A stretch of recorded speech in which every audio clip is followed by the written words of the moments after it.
Pemirsa, adik ipar romansa korban pembunuhan di Pasar Induk Jakabaring, Palembang mengungkap kalau kakak iparnya ini juru kesehariannya kadang berjualan dan juga tak banyak ulah, bahkan tak pernah terdengar adu musuh.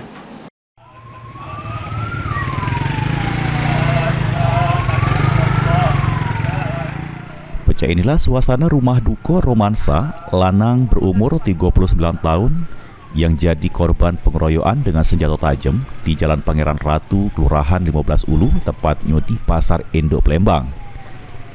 Terselit di rumah duka korban yang berada di lorong pertemuan RT 10 RW 4 Kelurahan Bagus Kuning, Kecamatan Pelaju, Palembang, pihak keluarga, kerabat dan juga tetangga sudah berkumpul. Bahkan korban romansa langsung disembayang ke dan didoa ke di kediamannya sebelum dikubur ke di tempat pemakaman umum TPU Tegal, Binangun.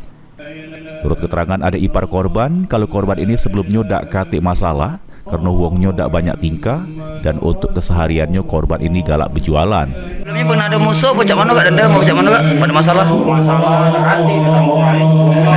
Tak banyak tingkah, banyak ulah kan. Kesehariannya apa dia gak? Dulu gawe gak? Seharian kadang jualan, kadang dia gawe. Ini lah, masih gawe.